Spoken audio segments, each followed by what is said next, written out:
The views, ideas, and content of WellSeekers and their guests are their own opinions, and you should always seek additional professional help around any of the issues discussed here on WellSeekers. Hello, and I've been waiting to say this for a long time now. Welcome back to WellSeekers. I'm Lucia. If you're a fan of the show, you know that I've been on a bit of a break in 2023. If you've listened to past episodes, you know that there's been a lot going on just in my personal life. So had to take a step back, but in that process of not recording and booking guests and working with my small but mighty team on social media and different aspects of this show, we've had an opportunity to step back, refocus, regroup.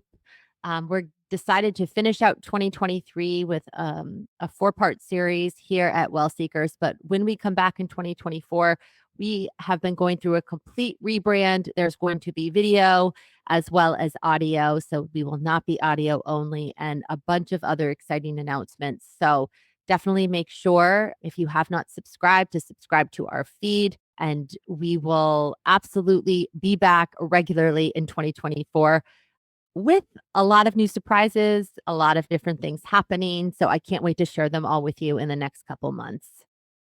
For all of you that sent messages and said how much you missed the podcast, God, I cannot tell you how much it meant to me to hear that this show has impacted your life and impacted your journey. I usually say it at the end of the show, but I'm going to start with it at the beginning since we're just joining one another for a bit now. But I am so deeply aware to my core that time is one of the few non-renewable resources that we all have. So when you have time and you spend it here with us, we are eternally grateful. I am eternally grateful for being a part of your journey and for letting you be, for being a part of your journey and for you being a part of mine as well. You're all like family to me. This is an extension of family to me. So thank you so much from all of us here for your messages while we were gone. You're definitely the reason why this show happens. So thank you. With that, there is something that has come across just to introduce our series, our next 4-part series. There's a word that's been getting a lot of buzz out there within the world of wellness, but also within the world of mental health and the world of spirituality and all the places that I sort of, slink around and slink into, and in media as well. So these concepts that we talk about, really, we want to explore this one in particular because we want to know, what is this all about? Can it help you? Can it help your family? Can it help your community? Can it help your world? And that concept is something called manifestation. So I like to say it's sort of a buzzword. You hear it a lot. Well, like, just manifest it, right? And I have never really known what that meant exactly. So I thought a great place to start, since it's growing in popularity and working its way more into the mainstream vernacular, right? I'll see it on my feeds all the time, and I'll hear people talk about it as well. So as it makes its way more into our day-to-day, I thought it would be worth sharing about what manifestation is, what manifestation isn't, the good, the not so good, and everything in between, so that you can go out there and use some of the concepts that are helping you and leave the ones that are not. So what is manifestation? Well, I thought I would start with just the Oxford Dictionary definition. It actually made me more confused. I'm going to read it to you anyway, though. They define manifestation as an event, action, or object that clearly shows or embodies something, especially a theory or an abstract idea.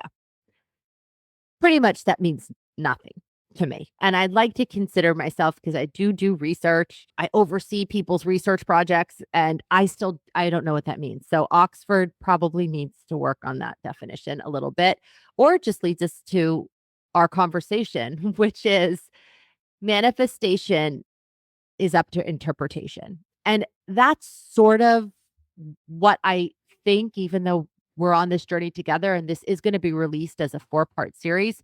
But I think what we're probably going to find, just because when I was doing research, there's so many different types of manifestation: wealth manifestation, relational manifestation, psychological manifestation, spiritual manifestation, right? You hear all of these terms, but what do they mean? and how can you actually apply them? My guess is that at the end of this, what we're going to learn is that there are lots of different meanings to manifestation. But instead of me guessing, we're going to have 4 exceptional experts come on and talk about what manifestation is, what it isn't, how it applies, how you can use it, and the different pockets and areas that manifestation exists in. Usually, if you're a fan of the show or if you're a family member of the show more than a fan, you know that I give a lot of research before we dive into our guests. But I have to say, because I don't know what manifestation is exactly, other than from my research learning, it's multiple different things. There's not much data to talk about, which also makes this an incredibly interesting, expansive, unknown place where we're headed. So come with us on this 4-part journey talking about manifestation. Our first guest is Dr. Anna Katharina Schaffner. She's going to join us. She wrote an incredible article that we will link on a platform called Psychology Today, called The Problem with Believing and Manifesting, Ignoring Reality and Leaving Too Many Feeling Guilty. This is fascinating to me because my immediate reaction to manifestation was, gosh, but if it doesn't happen, aren't we blaming ourselves for it not happening? And the article dives into a lot of these concepts. So instead of me just telling you about it, why don't we have the author come on and talk to all of us about what she feels like the problem with believing and manifesting is, what her definition of manifesting is, and the good and the not so good, and how you can use it in your life to be a little bit more well, which is the goal here at WellSeekers. So we'll be right back with our first guest here at WellSeekers. You're listening to WellSeekers, a show where the journey is just as important as the destination. Welcome back. I am so excited to have our guest with us, Anna Katharina Schaffner. She is a burnout and exhaustion coach, a writer, and a professor of cultural history. She's the author of 2 books. She's also written a novel, various academic works, and published many articles. Anna's deeply passionate about helping her clients transition from a state of exhaustion to a state of vitality in which they can direct their energy to what really matters in their life. Her focus is on the importance of deepening self-knowledge and honing our capacity to practice radical acceptance and to take courageous action. Anna, thank you so much for taking the time. My pleasure. Thank you for having me. So, Anna, I loved your article, and we were talking about it before you came on Psychology Today, and we'll post a link for that, about manifesting and some of the challenges in believing and manifesting, which I can't wait to talk to you about. But first, could you give us some background on how you got into what you do and what you do currently? Yeah, so I used to be in academia, and I still have one foot at the university, so I still teach. But my research took me into the areas of exhaustion and self-improvement, and I've always really been interested in psychology and the long history of psychology and how ideas evolve across cultures and across time spans. And when I wrote a book on exhaustion, it was also a very personal book because I have struggled with exhaustion and burnout myself. And so it was a kind of self-exploration and an exploration of that topic from an academic perspective. And then when I wrote my second book on self-improvement, I felt really strongly to, move away from theory and abstract ideas and to look at how we can actually apply some of the beautiful ideas I came across in my research. And then I started to train as a coach. And as I said, I've always been really interested in psychology. So literature and psychology have always been competing passions of mine. And then when I started to train as a coach, I started to work with very exhausted people and with burned out people. And it's just been incredibly rewarding work and also very humbling work. And I would say that I really love being a coach much more than being an academic. So I feel like my passion is definitely driving me more and more into coaching and into applied, psychology. And also I'm really interested in how we can bring sort of historical insights and psychological insights and sociological insights alive, how they can become therapeutic, how they can help us to heal. And I do believe that, history and philosophy have a lot of, wonderful, beautiful healing ideas that we need to learn to activate and to, to bring into our own lives. Because I do think that new models and new trends are not always the the most rewarding and the most healing ones. And sometimes the ancient ideas actually have stayed with us for so long because they work, because there's something in them that has made them stay alive over thousands of years. And I think we have a lot to learn from the ancients, especially with regards to mental well-being. Yeah, you really talk a lot about the history in this article, which I found fascinating. Can you tell us a bit about the history of manifesting? Yeah, so when I noticed that manifesting has popped up again as a massive trend in 2022 last year, with Nafusi's book on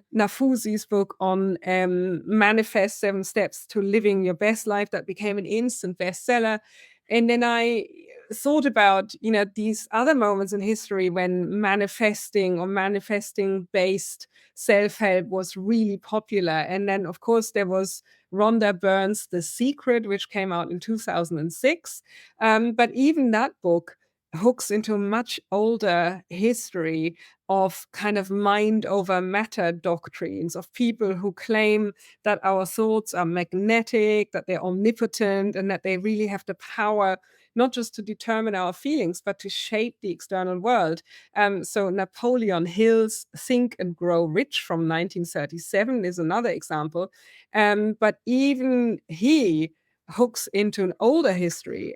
So what I found really interesting was that these kind of ideas first came to the fore in the 19th century, towards the end of the 19th century, in the so-called mind cure movement. And mind cure or New Thought, it was also called the New Thought movement. And that movement is all about the assumption that our thoughts shape the external world, that our thinking has healing effects, and that even sickness, originates in the mind. And there were some influential theorists, such as the American clockmaker Phineas Parkhurst Quimby, who basically argued that all disease is nothing but a false belief that manifests in the body in the form of physical symptoms.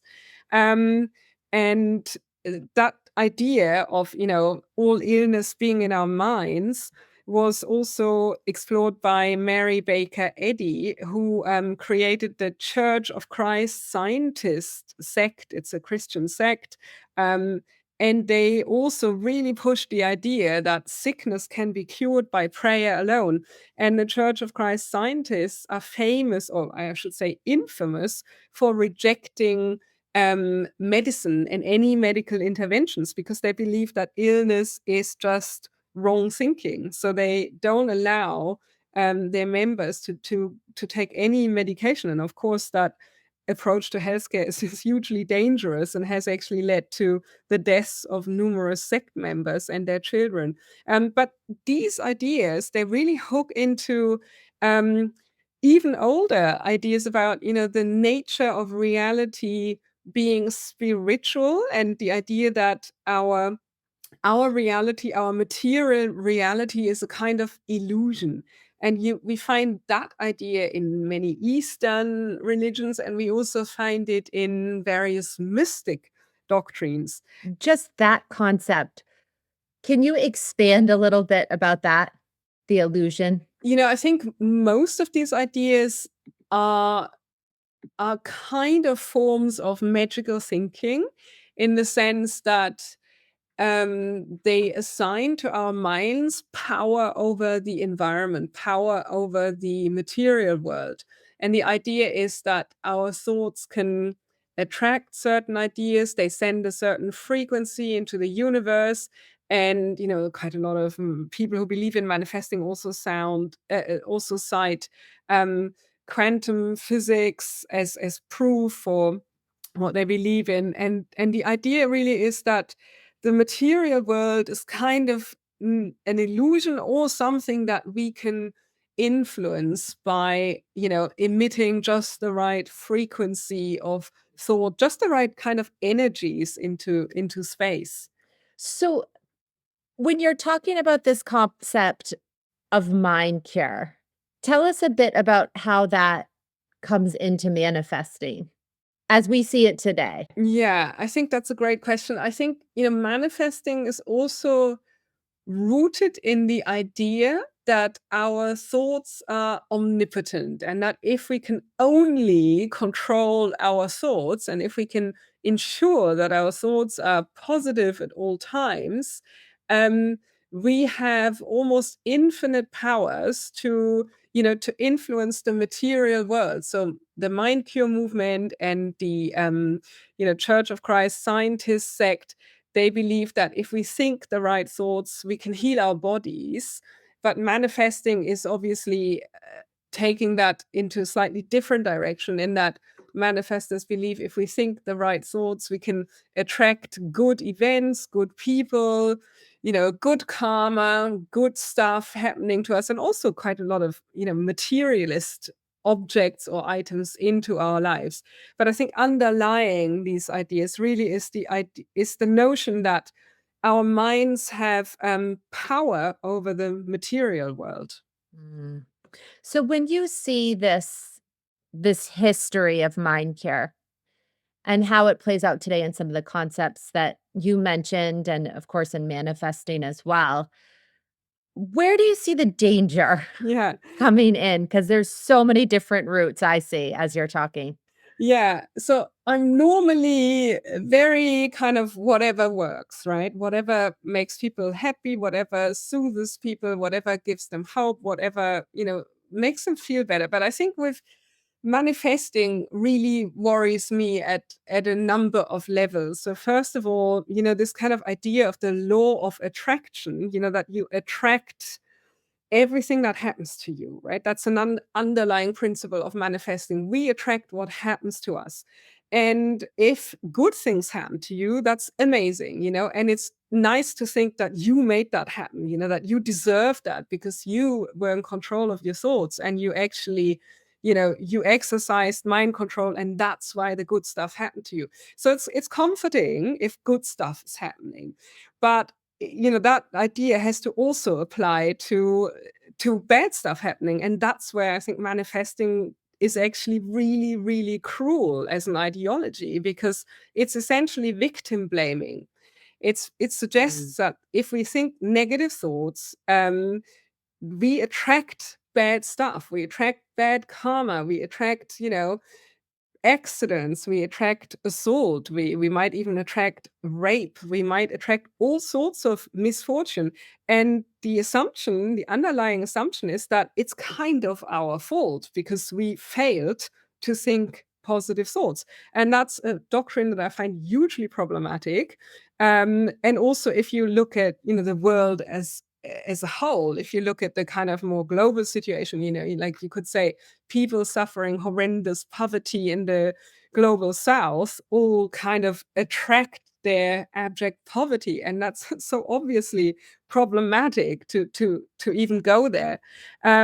So yeah, one key issue I have with manifesting is that it's victim blaming. To be honest, Anna, this is what I have thought as well. And I've talked to many therapists and coaches who draw in principles of manifesting as you explained it, right? The secret and certain aspects like that. And I've always found it to be something where, well, if you can attract all this positive, does that mean if something negative's happening, then that's your fault? And the answer I typically get back is yes, which is terrifying to to me personally. Yeah. I am just so curious if we used it as an example of something people typically, right, apply to manifesting. Let's use an example like a challenge, right? If you're not finding the love of your life, what's an alternative sort of mental health explanation that you could offer someone that isn't, well, you're just not manifesting correctly? Does that make sense? Yeah. Yeah. Um, yeah, personally, I think, and that brings me to another, your question brings me to another point I find problematic about manifesting. Manifesting is a kind of quick fix solution that doesn't require genuine learning and genuine growth and genuine long-term effort. And I do think most of our psychological challenges do require all of that. And the problem with manifesting is also that if you don't, if you just repeat empty positive mantras, you don't learn anything, right? You don't gain any insights about yourself, about how you may relate to others.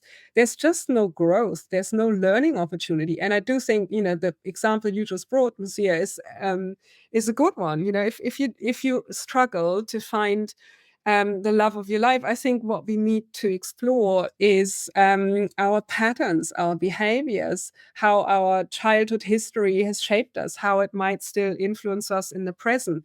So my hunch would always be to deepen self-knowledge and then to take, very slow, gradual steps towards changing our patterns and working on our behavior. And that's work, right? I mean, there's a reason why inner work is called inner work. It takes effort, it takes time, it takes courage, it takes perseverance and real commitment. And that can be painful as well, like gaining insights about yourself is not always pleasant. That can take us back to dark places in our past, or it can also just seem really hard and scary.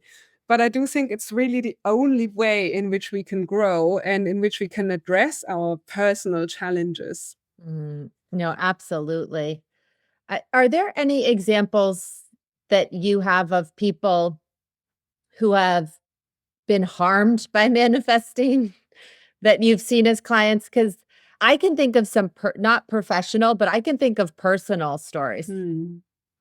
Yeah, I think I mean, what I struggle with in my work is when people blame themselves for what happens to them. I always find that very sad and very, very kind of upsetting to behold. And I do think manifesting has that effect on many, that they actually they assume agency where there is no agency. They assume that something happens to them because of something they did.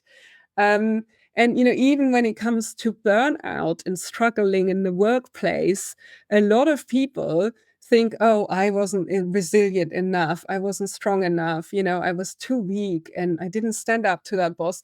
But the fact is that I think a lot of our psychological suffering can be structural in nature. It can come from the outside. It can come because of certain socioeconomic conditions. There is always something there that we cannot control and that might happen to us. And then when people take responsibility for what happened to them, they add, guilt and shame to what is already painful. And that's where, I always try to intervene as a coach, to say, look, that's something that happened to you that wasn't in your control. What we can control is our reactions to what happens to us to a certain extent. Even there, I would say there are limits, but we can work on how we react and what we do in response to what happens. But, to take full responsibility for what happens, what other people may do to us, I think is adding, extra layers of pain and suffering. And that's something that concerns me enormously as a coach, because a lot of people already have a tendency to blame themselves for all sorts of things that they shouldn't be blaming themselves for.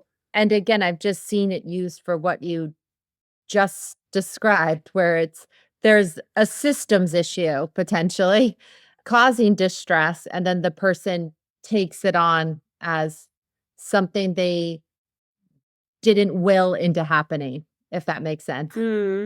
Yeah. Why do you think this trend of manifesting has gained so much momentum worldwide? Yeah, and there would be more gentle in my analysis because I do think manifesting is soothing as an idea. It's nice to feel all powerful and omnipotent when it goes well. When good things happen to us, it's very nice to think that we deserve them and that we made them happen.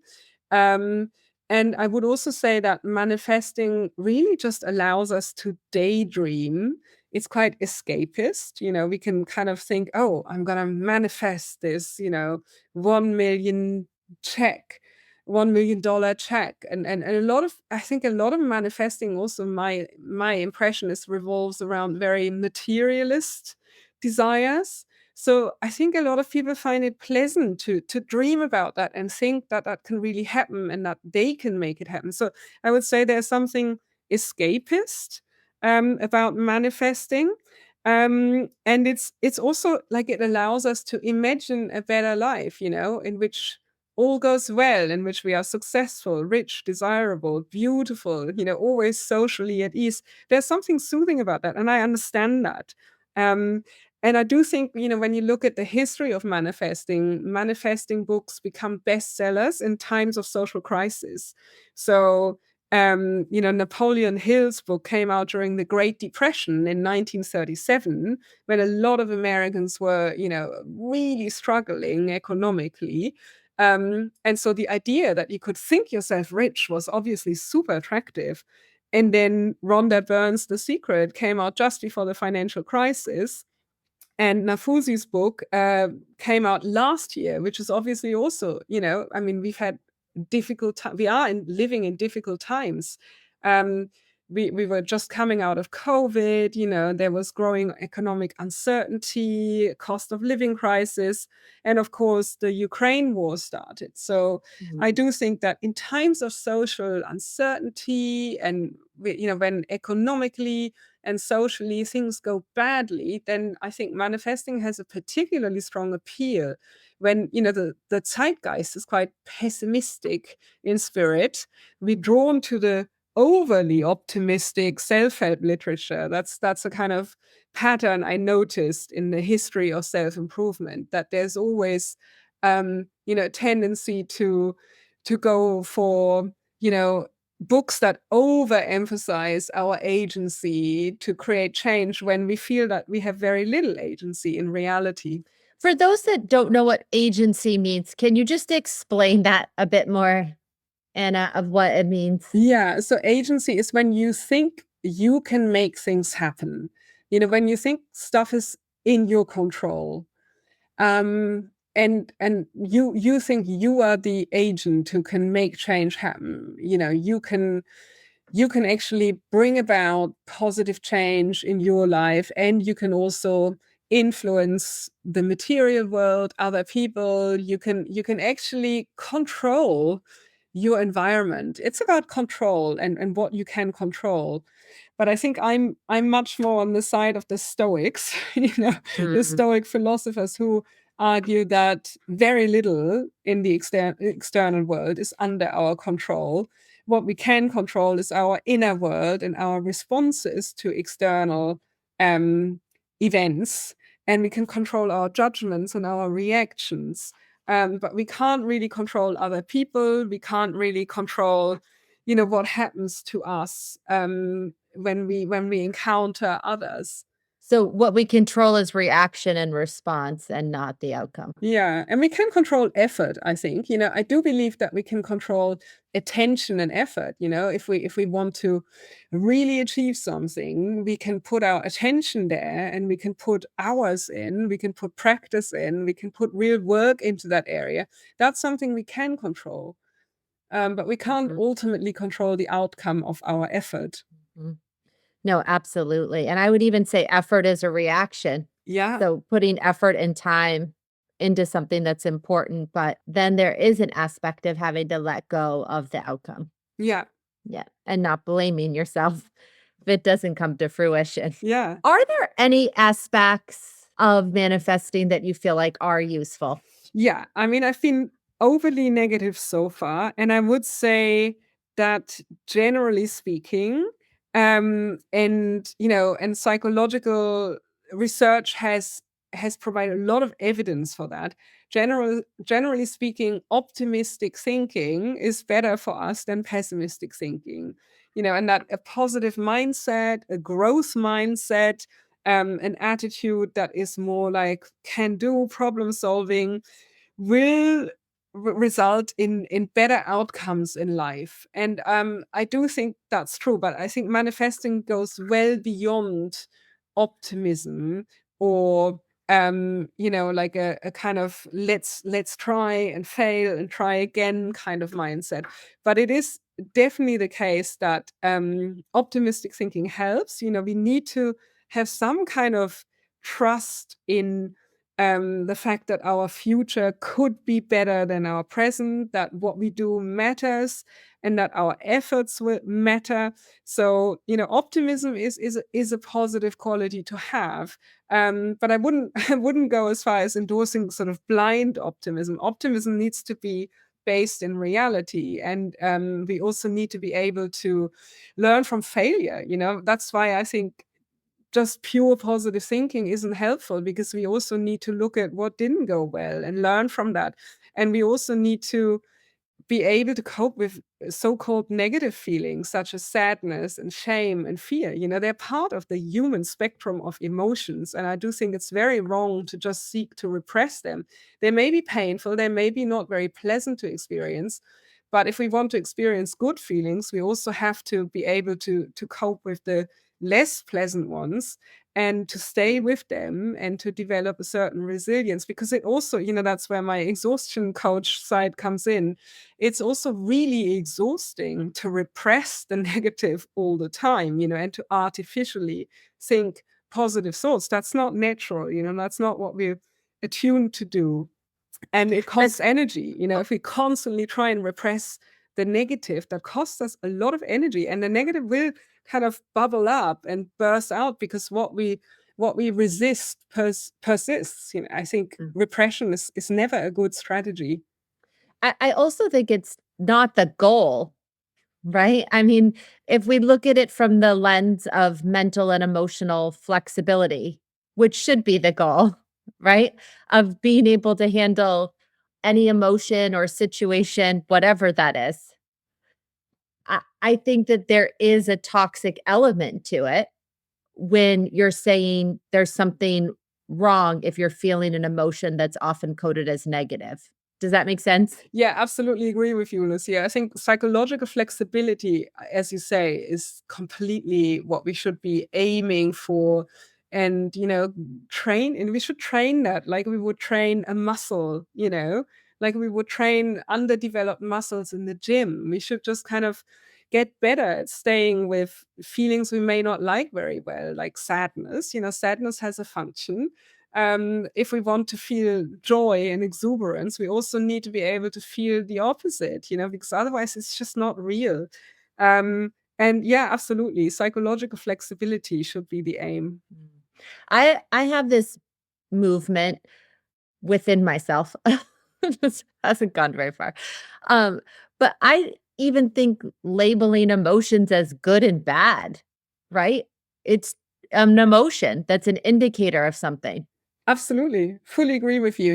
Even to like we're so afraid of sadness and feeling sadness. And yet, sadness can actually be it can be okay. It can put us in touch with ourselves. And also when we have the courage to feel what we're really feeling, our emotional states change. They're dynamic. They don't stay the same. It's not like if we allow sadness, we won't be in a pool of sadness forever. Our emotions are very, very, very dynamic. They just change state. If you allow yourself to feel your sadness, you will be sad for a while, and then something else will emerge.